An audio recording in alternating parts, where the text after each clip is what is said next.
Bueno, buenos días, María Amalia, Ana María. Muchas gracias por estar hoy aquí.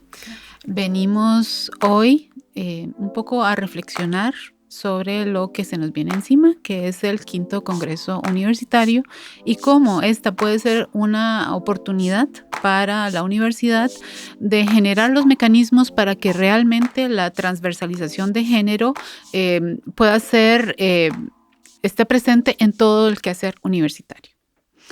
Entonces, vamos a tener un ratito juntas, son unos 20 minutos. Voy a presentarlas formalmente, o tal vez preséntense ustedes de una vez.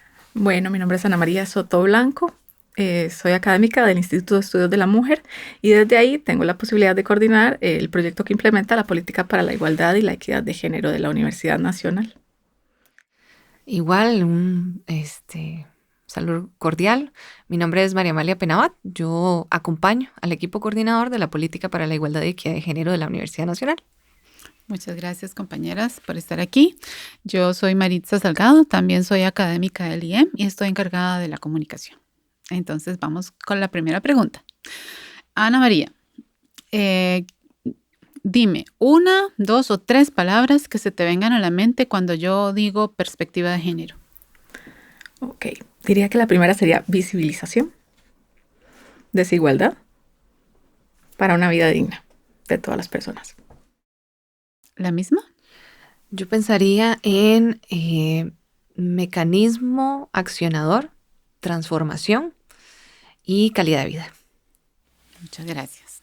Y ahora sí, entonces vamos a que definamos un poco qué es esas dos palabras que son perspectiva de género. ¿Qué es?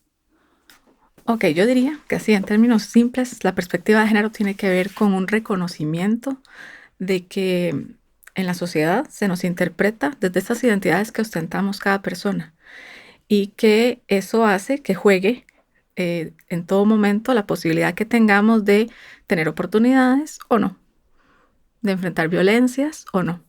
Porque muchas veces esa forma en que se nos interpreta, por ejemplo, si soy mujer o hombre, pues no necesariamente juega igual en los diferentes escenarios. A veces puede ser que nos beneficie, pero a veces puede ser que no. Entonces, la perspectiva de género precisamente a lo que aspira es a tener esa empatía, esa sensibilización, esa visión para tratar de reconocer cómo eso está jugando en la vida de la gente y cómo de una u otra forma puede ser que les está afectando, porque finalmente colocamos perspectiva de género para revertir y procurar que eventualmente a través de un conjunto de acciones podamos lograr que reconociendo esas desigualdades las podamos transformar. Entonces la perspectiva de género puede estar en cualquier espacio de la vida con esas intenciones. Gracias, Ana. ¿Y usted qué podríamos agregar a esa definición? Yo añadiría, y creo que Ana María ha puntualizado muy bien bastantes de los elementos que consideramos, pero yo pensaría también en los aspectos que integramos cuando tratamos de formar respecto a la perspectiva de género a las personas y a la comunidad universitaria. Y lo que hacemos es hacer un entrenamiento, ese ojo crítico que ya no ve las cosas de la misma forma. Entonces, en la vida cotidiana ya empezamos a ver nuestros entornos, nuestro entorno laboral, nuestro entorno de clase, y empezamos a notar que hay diferencias. Y esas diferencias marcan, condicionan la forma de interacción de las personas. Y entonces, a partir de esa identificación, las personas tienen capacidad de proponer o transformar desde lo personal hasta acciones un poquito que trasciendan ya en su dinámica de interacción con otras personas. Entonces se proponen hacer cambios pequeños, hacer modificaciones, ya sea desde su vocabulario hasta en la forma en la que generan sus clases o en la forma en la que interactúan con sus compañeros y compañeras, y eso sin duda beneficia mucho la dinámica universitaria. Muy bien.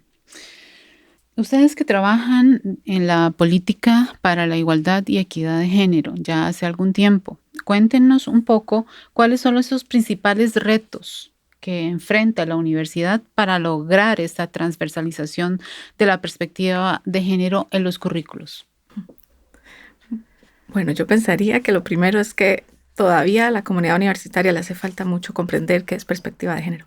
Parece ser algo que está en la vida cotidiana y que todo el mundo más o menos sabe qué es, pero realmente la perspectiva de género viene de de un bagaje importante de estudios, de investigaciones que se han venido haciendo, estudios que tienen años, ¿verdad? Y que colocan que de una u otra forma las personas efectivamente no estamos logrando las mismas condiciones para poder tener una vida ideal, ¿verdad? Para cada quien, o la que cada quien quiera establecer.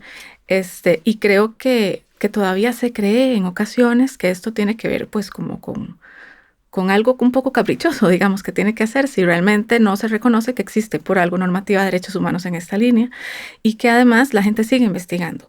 Entonces yo creo que existe todavía una necesidad de que la universidad entienda que esto es algo muy importante y que está en absolutamente todos nuestros espacios. No es algo que le compete solamente a unas personas, ¿verdad? O a algunos equipos, por ejemplo, al Instituto de Estudios de la Mujer, porque muchas veces se cree que solamente le corresponde, ¿verdad? A alguien, por ejemplo, sino que más bien nos corresponde a todas, porque tiene que ver con todos los escenarios de la vida. Entonces yo creo que eso es lo primero. Lo segundo es lograr que la universidad materialice esas intenciones, ¿verdad? Y bueno, ha venido haciéndose un conjunto de esfuerzos desde hace varios años, pero sigue siendo insuficiente. Y creo que la mayor condición que lo hace insuficiente es porque no se ha logrado transversalizar.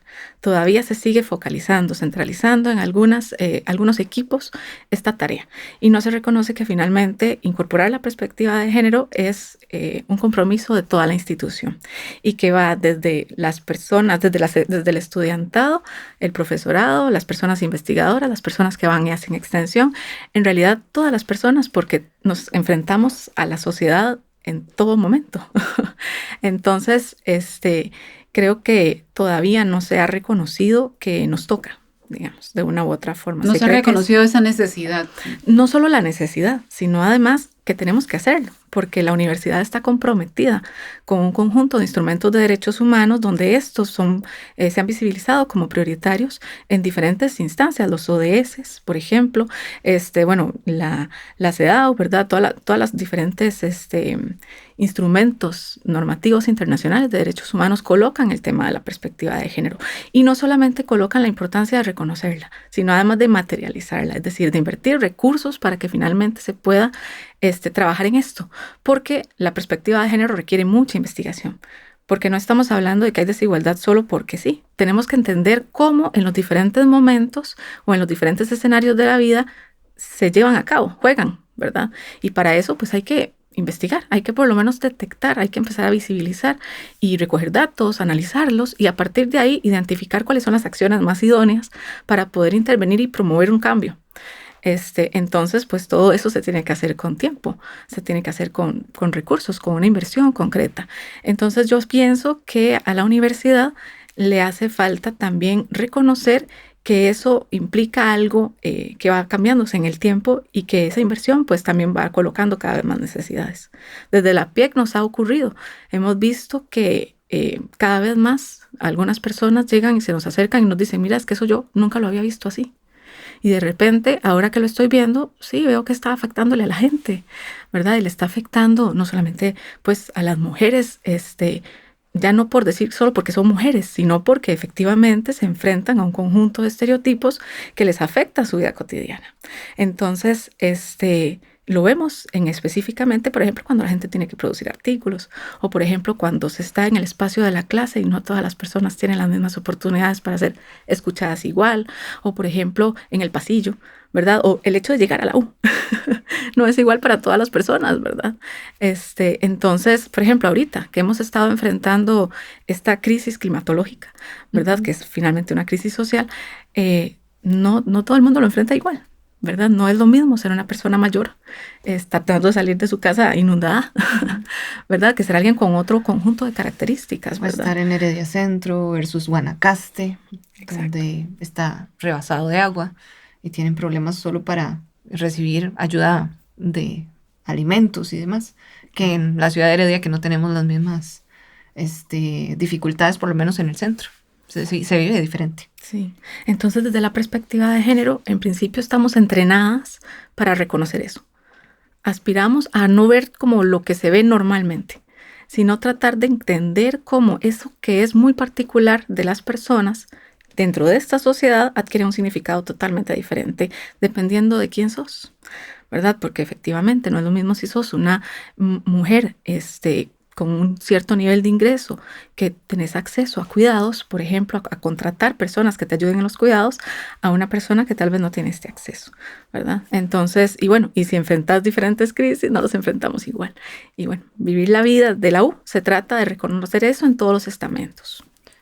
Vieras que yo añadiría a eso que estás colocando y rescato, ¿verdad? Dos palabras que indirectamente vos mencionaste, que es intencionar, que tiene que ver justamente con eso. Una vez que identificas esas diferencias, esas desigualdades, esas imposibilidades de accionar o de actuar en diferentes espacios, vos intencionas cambios. Entonces, claro, empezás a colocar tu intención de transformar un espacio, de transformar lo que ya las personas en sus diferentes estamentos han detectado, porque en los cursos y en otros espacios que hemos conversado con personal universitario, lo que identificamos es que las personas sí lo detectan. En sus proyectos de extensión, cuando van con las comunidades, están dándose cuenta de esas desigualdades, pero todavía no se sienten suficientemente empoderadas de herramientas para poder trabajarlo. Entonces, ¿cómo hacemos para que desde la propia diseño de acciones podamos integrar eso? Y además también yo añadiría el tema de indignarse. ¿Por qué? Porque la indignación nos permite movilizar, ¿verdad? Nos permite colocar, proponer.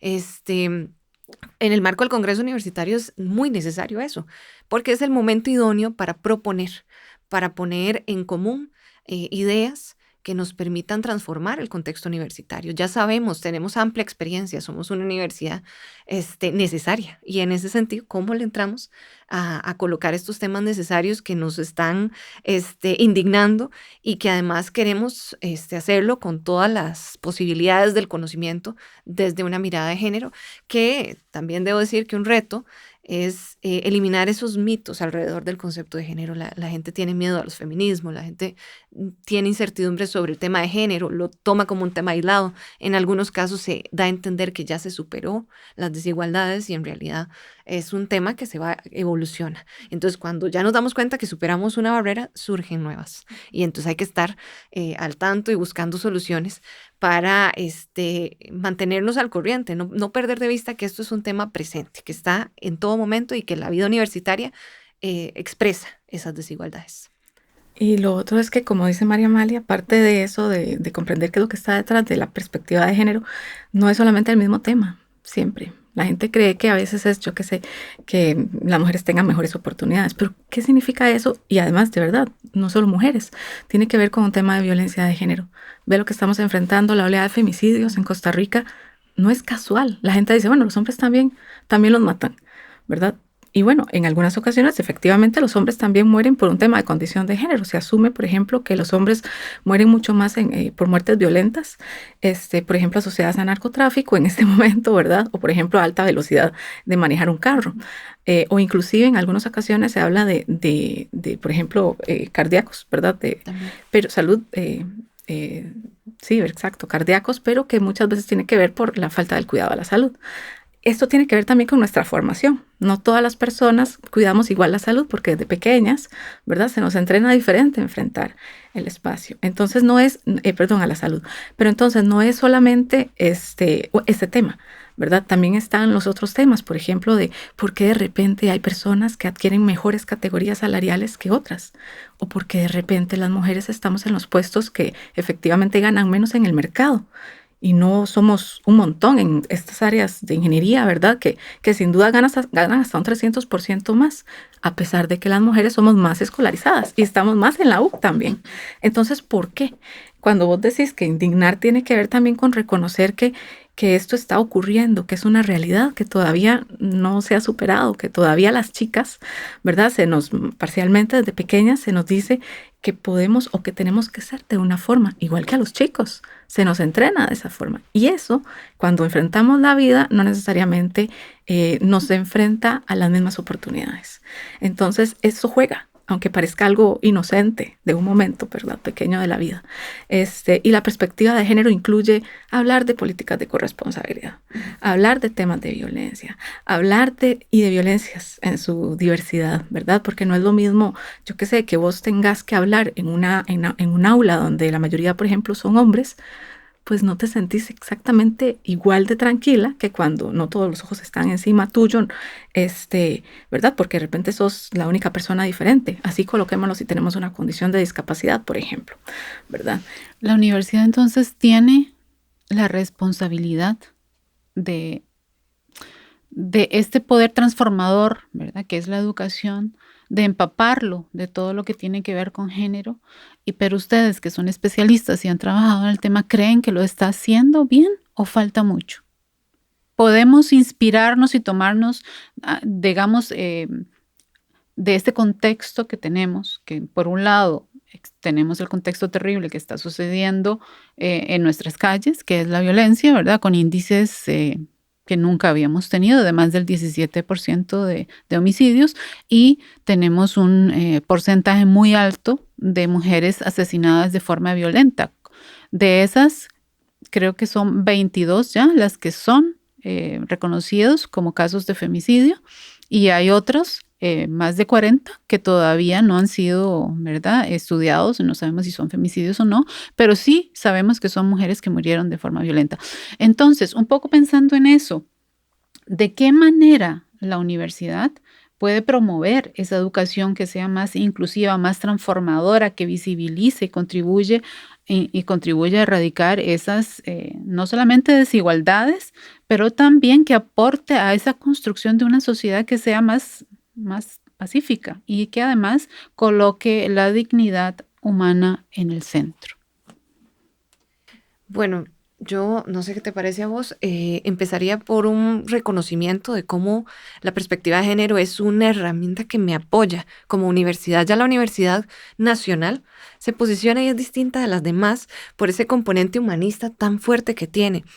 La universidad se compone de una diversidad de estudiantes que le da una perspectiva muy, muy diversa y contrapone, ¿verdad? Esta lógica de pronto que atiende más a un deber ser productivista, ¿no? Aquí se está pensando más en el bienestar humano. Sin embargo, todavía no reconocemos cómo la perspectiva de género es un apoyo que permite generar esa causa humanista, esa transformación social verdadera. Entonces, sin duda, creo que es un reto. Hay que entrarle fuertemente a la transformación desde las autoridades, un entrenamiento permanente.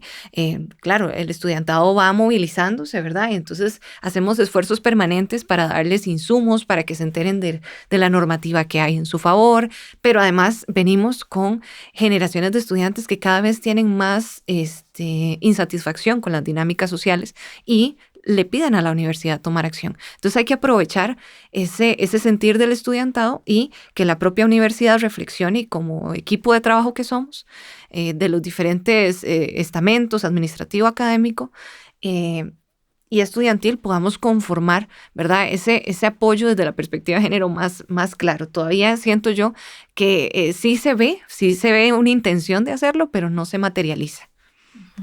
Yo sí creo que le falta todavía, ¿verdad? A tu pregunta de que si estábamos listas a nivel como de educar con perspectiva de género. Yo creo que todavía no estamos, o al menos no en la mayoría de los espacios universitarios. Podría decirte que esto es un tema que principalmente se acoge desde las ciencias sociales, por ejemplo, pero aún así, y desde las ciencias sociales, porque hay claramente un enfoque de derechos humanos en la currícula, usualmente. Pero yo creo que aún hace falta trabajar en las áreas de las ciencias sociales, inclusive, ¿verdad? De cómo esto se palpa en la vida cotidiana.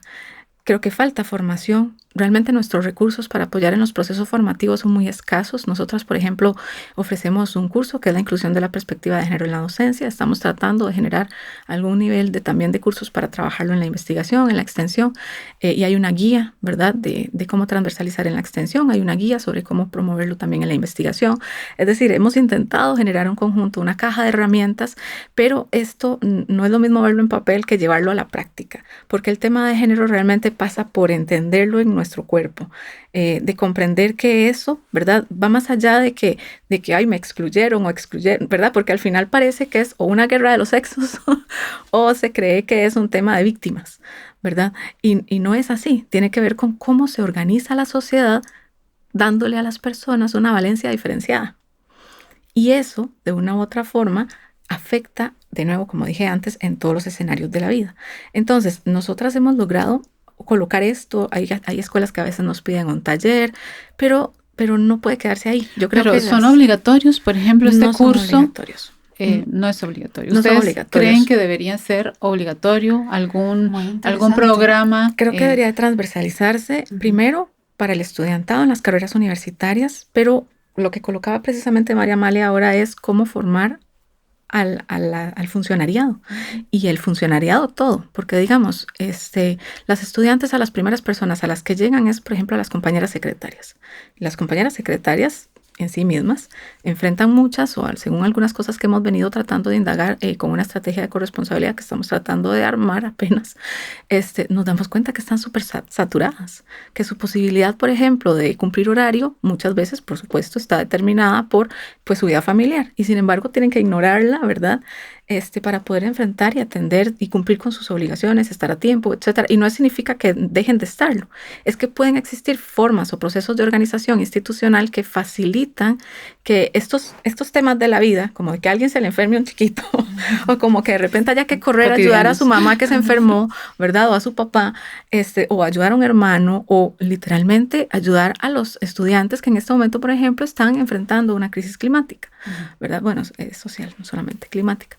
Pero entonces, todo eso tiene que ver con los cuidados. Yo creo que el tema de los cuidados es algo que no ha calado, porque estamos en un sistema muy productivista que cree que todo es producir, producir, producir, producir, y no nos damos cuenta que el tema, por ejemplo, de los cuidados, y esto no está en la currícula, usualmente es un tema que nunca se habla, por ejemplo, tiene que ver con el hecho de que todas las personas en algún momento tenemos que ser cuidadas, así como cuidar a la naturaleza, cuidar a los perritos y cuidar a los gatos y toda la cosa. ¿Y qué es lo que pasa? Que en este momento ni siquiera eso que es algo tan cotidiano de nuestra vida, no lo entendemos como algo que interfiere, y que en un espacio de competencia donde estoy compitiendo con mi compañera por sacar artículos o por lograr cierto puesto, ¿verdad? No. Por subir salarialmente. Exacto. También, ¿verdad? Es una competencia. Y no me doy cuenta que no todo el mundo tiene el mismo tiempo para lograrlo. ¿Por qué? Porque de repente tenemos que ocuparnos de estas otras cosas que son importantes y que son parte de nuestra vida y que nos llena inclusive, ¿verdad? Yo tengo hijas y quiero cuidarlas. Quiero estar con ellas. No quiero que tenerlas en una red de cuidado nada más. Quiero estar con ellas. Este tipo de cosas, sin embargo, no me colocan a mí en la misma situación que otras compañeras, inclusive mujeres, que pueden eventualmente producir.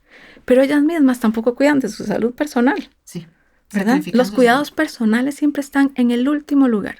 Y nadie cuestiona la sobrecarga de trabajo, ¿verdad? Nadie cuestiona que tenemos que tener como este espíritu de estar siempre 24/7 disponibles, pero no todo el mundo lo tiene, y hay un proyecto de ley, ¿verdad? Que bueno, que todavía está a veces en discusión, ¿verdad? Que trata de colocar el tema de los cambios en las jornadas. Son cosas en la vida real, pero que impacta la vida cotidiana de las personas en la organización. Eso yo creo que todavía no lo entendemos, y no lo entendemos porque nos falta formación.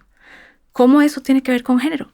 Nos falta formación. Entonces sí sería importante tener algún... Hay que transversalizar. Hay que, digamos, esos cursos que fueran absolutamente... A nivel de la formación de las personas que están en formación para ser profesionales y quienes ya lo son, ¿verdad? Las personas académicas, las personas que tienen rango de autoridad, porque son quienes pueden tomar decisiones y decidir si colocan un plan de transversalización en sus áreas de conocimiento concretas. Porque ¿qué hacemos con que una persona académica, ojalá interina, quiera hacer un proyecto de investigación? Sí, puede ser que no necesariamente vaya a estar a largo plazo en la universidad. Necesitamos la compañía de las autoridades también y hablarlo.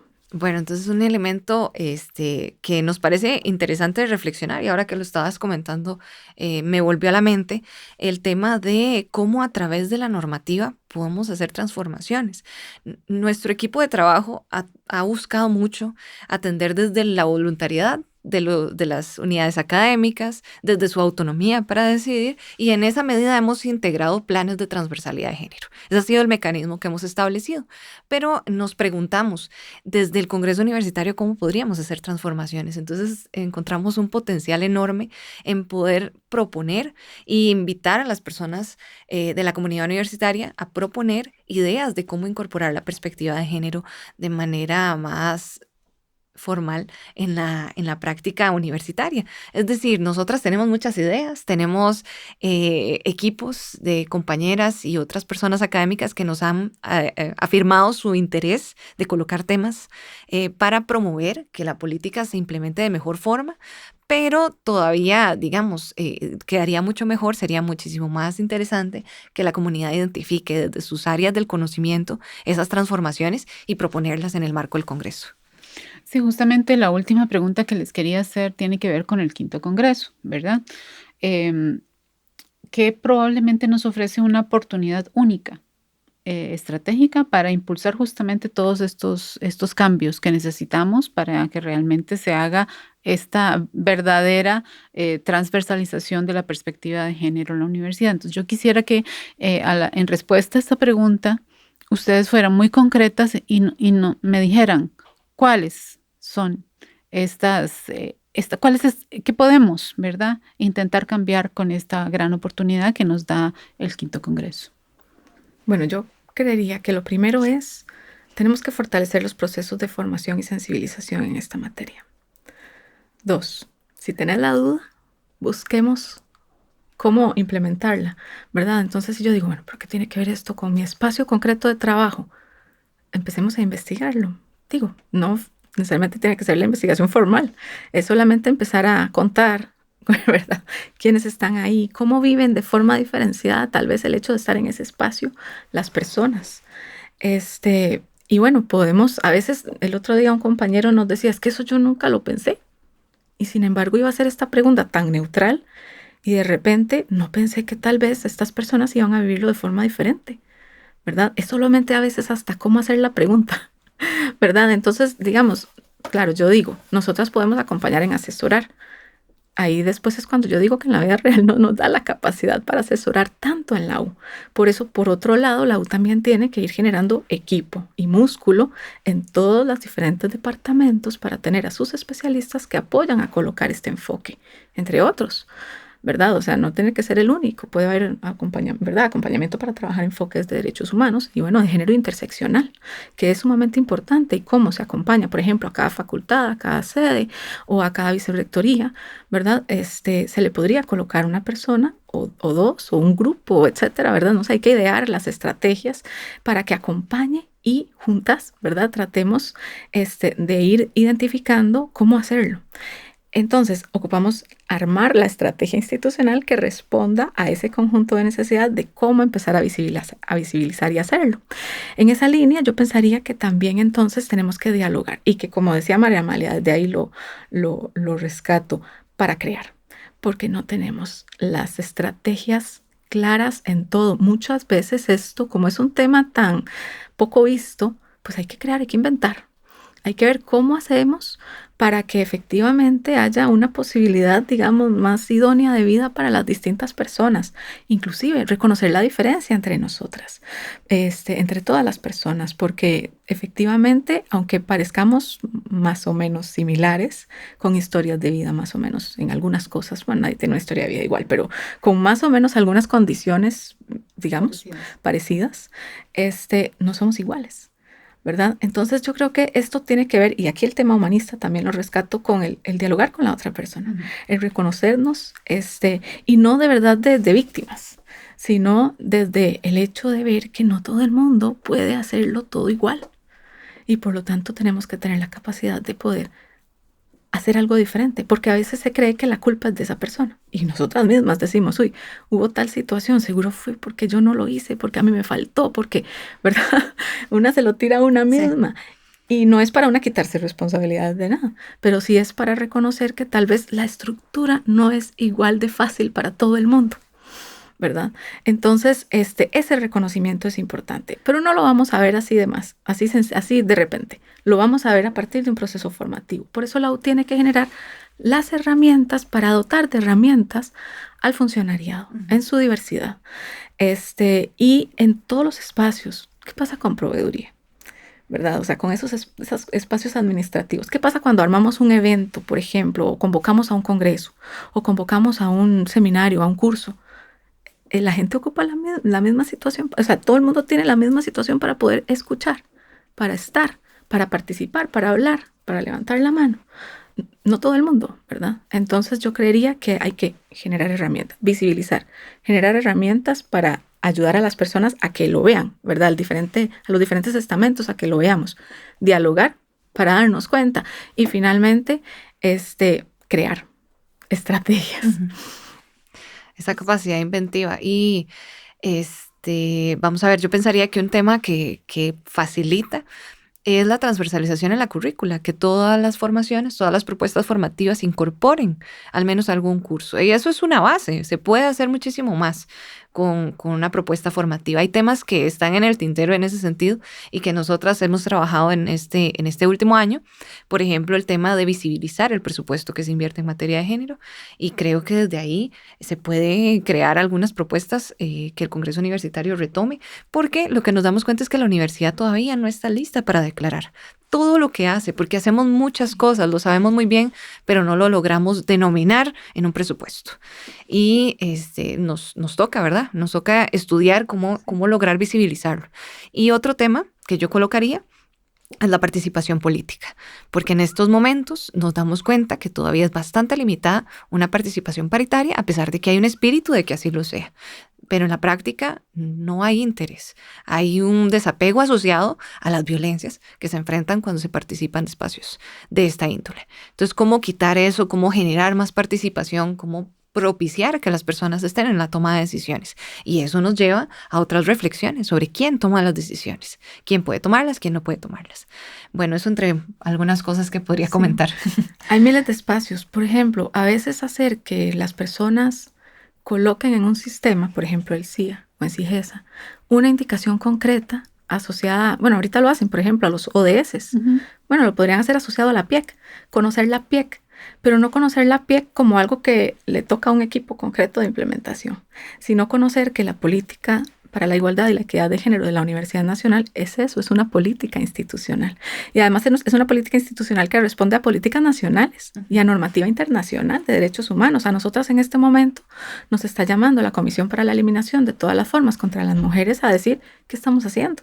O nos está llamando el MISIT, ¿verdad?, de tecnología, con la política de igualdad de tecnología de Costa Rica, de identificar qué se está haciendo. Nos está hablando, por ejemplo, la Convención Belén do Pará, ¿verdad?, que es otra, que coloca el tema y que nos está diciendo qué está haciendo Costa Rica. ¿Por qué? Porque Costa Rica rinde cuentas y la universidad es parte de las instancias nacionales, es parte del Estado. Rendirles, por supuesto. Que rinde cuentas y que de verdad por eso existe la U pública. Yo creo que la U pública efectivamente es distintiva de otras educaciones. La U pública es esencial porque nos permite hacer este tipo de conversaciones, por ejemplo. No es lo mismo una más tecnocrática, ¿verdad?, que se dedica específicamente a los intereses muy concretos del mercado y lo que nos demanda y a satisfacer al mercado en concreto. La U pública defiende que no es solo el mercado el único actor importante a satisfacer. Hay muchos otros actores sociales y tenemos que reconocer esa diferencia. La U necesaria se coloca desde ahí y ha logrado reconocer que hay diferencias socioeconómicas y territoriales. Pero cada una de esas diferencias económicas y territoriales también tiene diferencias de género. Entonces, ¿verdad?, los ejes del Congreso en este momento deberían estar dialogados. La perspectiva de género no es un tema que se agarra con pinzas y que se pone aparte. Es transversal a todos los ejes. Si estamos hablando de regionalización, bueno, efectivamente, en regionalización hay diferencias de género, ¿verdad? Entonces, cada uno de los desafíos, todo lo que viene, los desafíos tecnológicos a los que estamos tomando lugar, hay diferencias y ya hay compañeras que las están estudiando y cómo se recrean los sesgos de géneros, por ejemplo, los sesgos de género a partir de la inteligencia artificial, por ejemplo. Todo esto ya se está colocando y ya hay datos que nos lo demuestran. Entonces yo creo que hay para hacer montones y la U tiene las herramientas, la U tiene a las personas investigadoras, la U tiene a las personas extensionistas, tiene un cuerpo estudiantil cada vez más vivo en estos temas, porque precisamente desde el estudiantado se coloca este tema como importante en el Congreso, ¿verdad? Y como decía María Amalia, con un desafío muy fuerte en torno al tema de participación política, porque, ¿verdad?, se sabe que el tema de la participación política enfrenta muchos retos en este momento.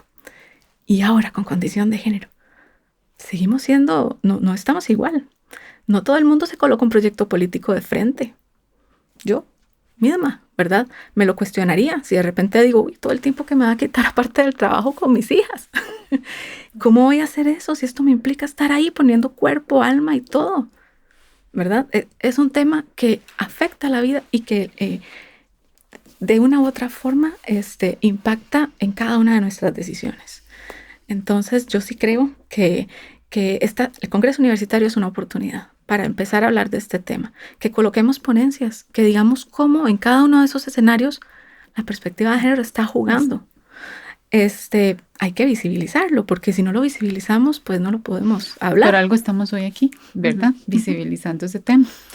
Bueno, compañeras, muchísimas gracias. Gracias a ustedes por Esperemos poder lograr otros podcasts y otros espacios donde podamos reflexionar sobre este tema, porque definitivamente se nos quedó corto el tiempo. Que continuamos conversando. Bueno, muchas gracias. Gracias.